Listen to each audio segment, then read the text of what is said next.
truck sitting backwards in the stall. This ought to be good. Came in today and found a 2013 Duramax parked backwards in the stall, which can only mean one thing. It means it was dropped off by a tow truck and it doesn't run. And at first I was worried because it looked exactly like a vehicle that came in to me for a second opinion a few videos back. And in fact it is. So I'm like, well, did I screw something up? Uh-oh. And then I go looking for the story, and turns out, well, they just had it worked on at another shop. They just had an oil change. I don't know. I'm not sure that I'm getting the entire story. All I know is it doesn't start now, and the owner says there's some sort of aftermarket fuel supply system on the truck. I don't know. I'm gonna have to look into that. But I'm gonna start where I always start, and I'm gonna check codes. Also, a little bonus: the passenger front door only goes down but not up for the driver's switch, and it will go up and down just fine. So that means I also need to tell him he needs a new driver's switch. Bonus content: driver's switch right here faulty. When I'm checking codes on a no start, I always check all the codes in all of the modules, because maybe there's some sort of theft system or body control module power moding issue causing this problem. I just want to check every code in every module.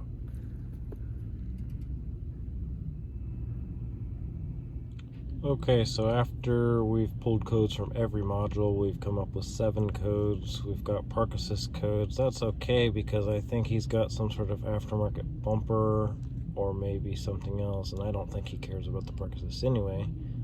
We've got a recirculation. That's not going to cause us to not start. Trailer brake control module, ignition 1 circuit, but everything's passed. Last test passed. Not run. See, none of these codes is going to prevent us from starting. So now, time to go look at some engine data. During cranking, most likely, we're going to see low cranking fuel pressure.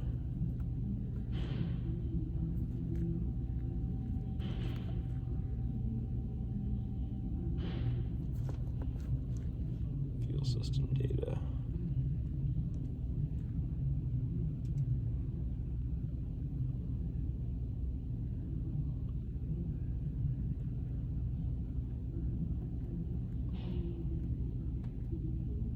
Fuel filter life 0.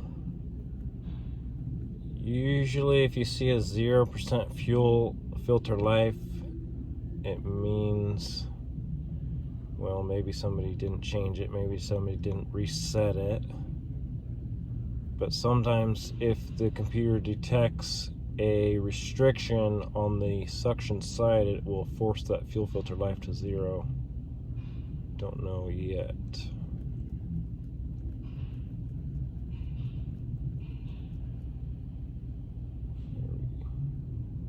We've got desired rail pressure, and we've got actual rail pressure. Let's try and start it.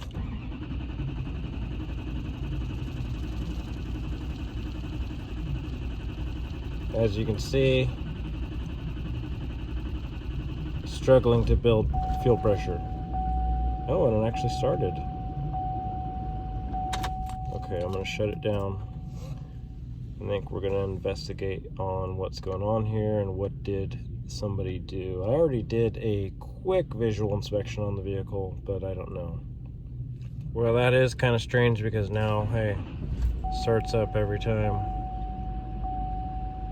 So this may have just been a service gone wrong, a fuel filter service gone wrong. Like I said, I don't have the entire story. All I know is it maybe got an oil change or had something done to it, and now it doesn't run. Maybe they don't want to tell us. They're embarrassed. I don't know. I don't ask.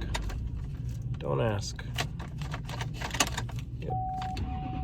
Starts up every time now, so gonna have to look into that. So like I said, this has an aftermarket fuel supply system, because that is where the fuel filter normally would be, and there's nothing there. There's that new injector I installed a few videos back though. I'm curious what low side fuel pressure is doing, so I'm gonna hook up the gauge. We'll see what it's doing when we crank it up and when it's running, see what that pressure's doing.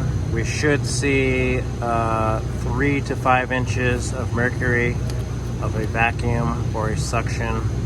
Anything higher than about 5, if you see anything close to 10 or more, you have a restriction on that fuel inlet suction.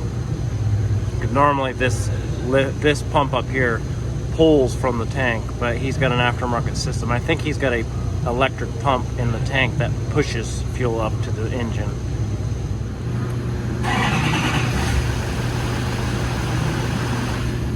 So you should never see pressure like that on a normal system, but once again, he's got some sort of electric pump supplying the main injection pump with fuel.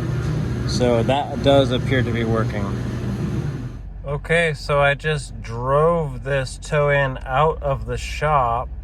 I come to find out a little more information. They said that they were able to get it started, and I guess they were able to drive the vehicle, and then it feels like it has no power. It feels like it has no fuel, and they said that the aftermarket fuel system, the electric pump fuse, was blowing. So I guess I'm gonna go drive it and see what that feels like. Don't think I can really film that today though. Yeah, I really don't know. I just drove this truck a few miles. It runs great, it pulls hard. I kind of think that somebody serviced the fuel filter and then didn't know what they were doing from there when it wouldn't start or something. Maybe we had a big air bubble induced from servicing the fuel system. I don't think we're ever really going to get the full story, but I'm going to drive this truck back. I'm going to have somebody else drive it around, and if we decide that it's good, I'm just going to post this video and you guys can see some of the crazy crap that I have to deal with. All right.